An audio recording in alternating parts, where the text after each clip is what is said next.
So today we're going to talk about something that I've brought up before when I say live like the dog. And what that term means, what that phrase means is when a dog does something bad, say he chews on your shoe or chews on the couch, and you go over and you smack him on the nose and you go, "Bad Fido." And he looks at you and he's sorry. "Oh, I didn't mean to." He walks away, and the next day, he may feel it that day, but the next day, he doesn't remember any of it. When you come home from work the next day, he's sitting there waiting for you, jumping for joy, going, I love you. I'm so glad you're home. Let's do this." And then you're like, "I'm still mad at you about yesterday." And he's like, "I don't know what you're talking about because I have like a 10-second memory. I can't even remember where I buried the bone that I had this morning." Live like the dog means there's nothing we can do. It's not that we have to forget, but we should aim to forget the things that are in our past because there's nothing we can do about it. Deep down, if that dog even knew that it did bad the day before, he would know that he wouldn't be able to go back any more than you or I can. Now, when that dog does something bad and you smack him on the nose for it, he learns a lesson. And that's what every one of us should accept and understand, is that when we make a mistake or we do something wrong or we quote unquote sin in our past, we have all, I would hope that most of us, all of us, have learned from our mistakes. And that's what the dog does. The dog knows, I really want to chew on that shoe, but last time. He doesn't remember it, but he remembers that something instinctually, he knows that he shouldn't do it. He's learned his lesson, but he doesn't go back and he doesn't get depressed. And he doesn't sit there and woe is me and go, "Oh man, I messed up and I was chewing on a shoe last week." He doesn't do that. No animal does that. Animals move on. And we are animals. No matter which way you look at it, no matter whether you say that none of this is real, there's no self, we're not really here, this is all consciousness, whatever you want to say, by the science and the experience that we're living in, we're just like animals. We are animals ourselves. In this body, in this experience, that's what we are. And so when I see all the comments and stuff, and I feel for every one of you because I've been there, and I know how it is to feel like you can't get anything right. You feel like no matter what I do, I'm gonna mess it up like before. It could be a completely different situation, but you still will flash back to something and go, "I'm gonna do it just like that. I'm gonna mess it all up." What you need to do is you need to realize instead of going back and being depressed about that situation, you have to go back and remember what you learned from that situation.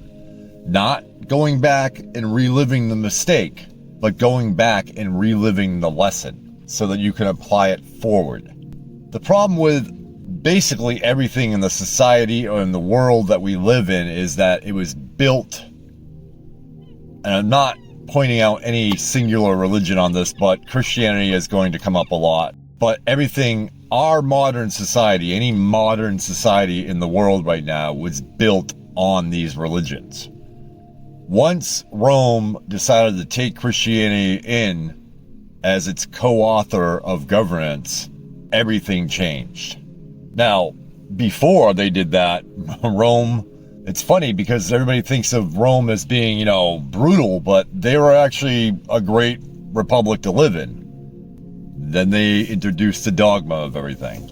And it still flourished. But what I'm getting at is that the reason that we feel this way, I think, my opinion, again, just my opinion, is because we introduced and we institutionalized guilt and shame. Whereas the dog, and whereas even ourselves, should look at it as introspection and conviction that leads to correction. Instead, we were raised in a society that introduced it as guilt and as shame. And we need to move past that.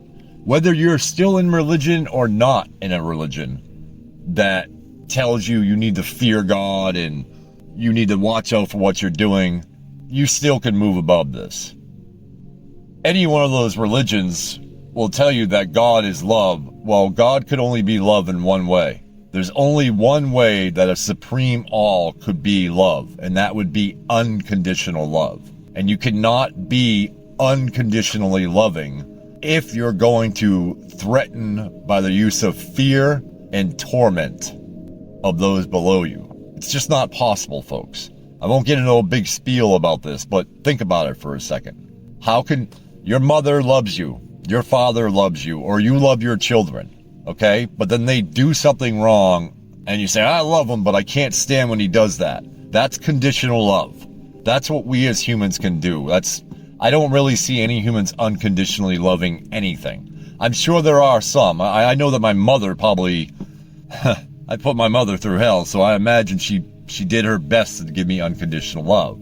But what I'm getting at is that the ultimate unconditional love, if a God or a deity is all love, then it's got to be unconditional love, because if it was conditional love, it wouldn't be perfect. Therefore, it wouldn't be a God or a deity. And when I came to terms with that, that's when I decided I had to walk away from Christianity. Flame on in the comments. But if God is loving, just like you're loving of your dog, now, while it may not be unconditional, while you're loving of your dog and within 2 or 3 days you forget about the new pair of Jordans that he was chewing on and you continue to love him, doesn't it make sense that the supreme, the all, the source, the Cheesecake Factory, God, Yahweh, anybody you want to say, wouldn't it be conditional that they would do the same thing? But see, man came in and man said, you got to feel guilty about this. You're a bad boy. You're a bad girl. No treats for you.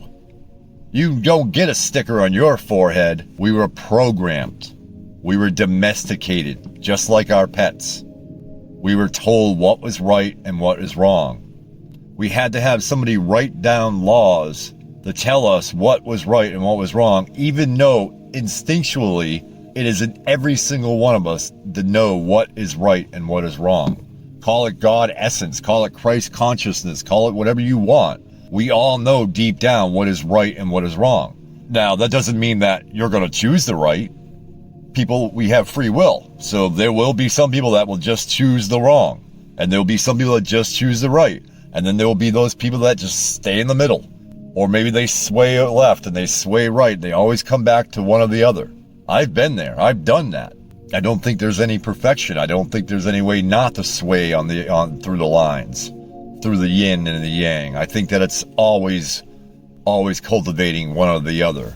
But what I'm saying is that by doing something, if I do wrong and I see it myself and I can quote unquote convict myself of it, and through introspection I learn a lesson from that wrong, and I forgive myself, and if I have done it to another, if I ask for forgiveness from them and they forgive it, then there's no reason to keep moving on in guilt and shame.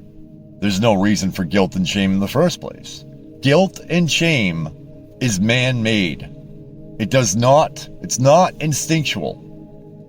It's just not. If you look at any of the greats like Carl Jung, Freud, any of those guys, they're going to tell you that it's not instinctual. They will tell you that introspection. They will tell you that conviction. They will tell you that it's not that you personally feel guilty or shame internally. You feel guilty and shame because of society, of what society expects from you. Even if nobody knows of what you did, you're still going to sit there and say, oh, what if they find out? Or what if somebody saw me? Or, well, I think that guy's looking at me funny, like he must know. That's society.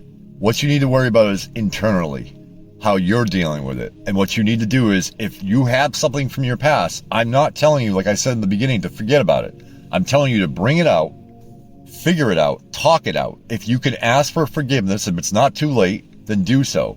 If it is too late, or if you ask for forgiveness is just going to open up old wounds, then move on. Either karmic debt will come into that, or you're just going to have to learn to live with it. But you can forget about it because it's in the past and there's nothing you can do about it. The dog doesn't remember where the bone is. You shouldn't remember what you did 18 years ago in a bar one night. It's man-made. It's society telling you that you have to feel this way. The churches, Alan Watts once said, institutionalized guilt. And they did. And the problem is that the Christian church, again, I'm not trying to blame any specific, but the Christian church came into government.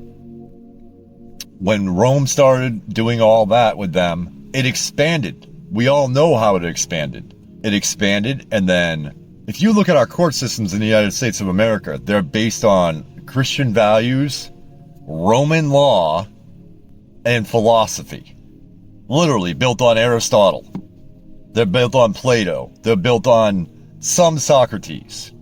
But they're built on Christian law. Everything is set up by Christian law.